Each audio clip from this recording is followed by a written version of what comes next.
हा आहे भारत सरकार शिष्यवृत्ती योजनेचा लाभार्थी सागर पोपट खंडागळे। नेवासा तालुक्यातील गेवराई या गावातील सागर रहिवाशी आहे।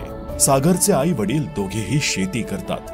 12वी नंतर इंजिनिअरिंग करण्याचे त्याचे स्वप्न होते। उच्च शिक्षण घेऊन कुटुंबाला हातभार लावण्याचं सागरनं ध्येय समोर ठेवलं होतं। मात्र घरची परिस्थिती बिकट असल्यानं चांगल्या शहरात जाऊन चांगल्या कॉलेजमध्ये उच्च शिक्षण घेणं त्याला अशक्य होतं। मात्र भारत सरकार शिष्यवृत्ती योजनेची त्याला माहिती मिळाली। माझं शिक्षण 12वी झालं, त्यानंतर माझे आई वडील शेती करतात। त्यानंतर माझं इंजिनिअरिंगला माझं असं एक स्वप्न होतं की मी इंजिनिअरिंगला ॲडमिशन घ्यावं, पण घरची परिस्थिती नसतानाही मला असे एक शिष्यवृत्तीची माहिती मिळाली की त्यातून आपली चांगली सुटका होऊ शकते। व त्यानंतर कुटे सर यांची मला माहिती भेटली। कुटे सरांनी मला या योजनेचा लाभ घेऊन दिला। त्यानंतर माझं 12वी सुटल्यानंतर माझी CET परीक्षा झाली। त्यानंतर माझं पर्सेंटेज चांगले भेटले आणि मला Chhatrapati Shivaji Maharaj college of engineering Ahmednagar या ठिकाणी माझा नंबर लागला। त्यानंतर मी सेकंड इयर मेकॅनिकलला आज आहे। या योजनेचा त्याला लाभ मिळाल्यानं उच्च शिक्षण घेण्याचं त्याचं स्वप्न पूर्ण झालं। अहिल्यानगर मधील Chhatrapati Shivaji Maharaj college of engineering येथे इंजिनिअरिंग पदवीसाठी सागरला प्रवेश मिळाला। या योजनेमुळे सध्या तो इंजिनिअरिंगच्या 2ऱ्या वर्षात शिक्षण घेत आहे। पुढील 2 वर्षात सागर उज्ज्वल करिअर करण्यासाठी सज्ज होईल। पैशाअभावी विद्यार्थ्यांचे शिक्षण वंचित राहू नये म्हणून आर्थिक दृष्ट्या गरीब कुटुंबातील विद्यार्थ्यांच्या शिक्षणासाठी भारत सरकार शिष्यवृत्ती योजना राबवली जात आहे।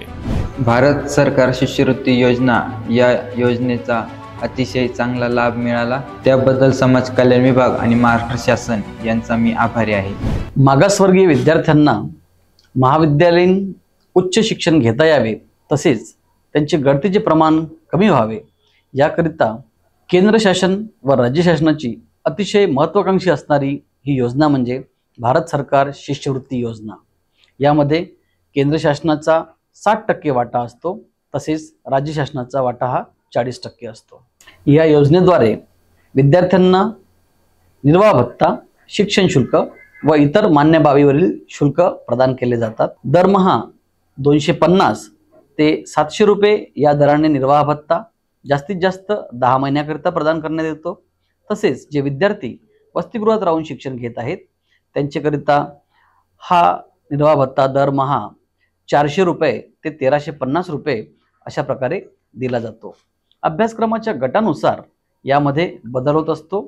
उदाहरणार्थ जर विद्यार्थी 11वी किंवा 12वी मध्ये शिक्षण घेत असेल तर त्यांच्याकरिता 400 रुपये, तसेच वसतिगृहात राहून MBBS शिक्षण घेत असेल तर त्यांना 1350 रुपये इतका निर्वाह भत्ता हा अदा केला जातो। या योजनेकरिता अटी व शर्ती म्हणजे विद्यार्थी हा अनुसूचित जाती व नवबौद्ध घटकातील असावा, त्याचे उत्पन्न 2.5 लाखापेक्षा कमी असावे, तो महाराष्ट्र राज्याचा रहिवासी असावा, तसेच तो शालांत परीक्षोत्तर म्हणजेच महाविद्यालयीन शिक्षण घेत असावा। सदर योजनेचा लाभ घेण्याकरिता संबंधित महाविद्यालयास संपर्क साधावा, तसेच कोणतीही अडचण आल्यास सहाय्यक आयुक्त सामाजिक न्याय व विशेष सहाय्य विभाग अहिल्यानगर येथे आपणास संपर्क साधता येईल। धन्यवाद।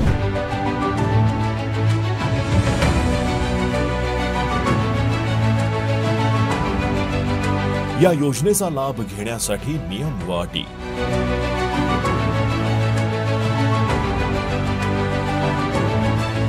या योजनेसाठी असणारी आवश्यक कागदपत्रे। या योजनेचा लाभ घेऊन तुमचंही जीवन समृद्ध करू शकता। या योजनेचा लाभ घेण्यासाठी संबंधित जिल्ह्याचे सहाय्यक आयुक्त समाज कल्याण कार्यालय येथे आजच संपर्क करा।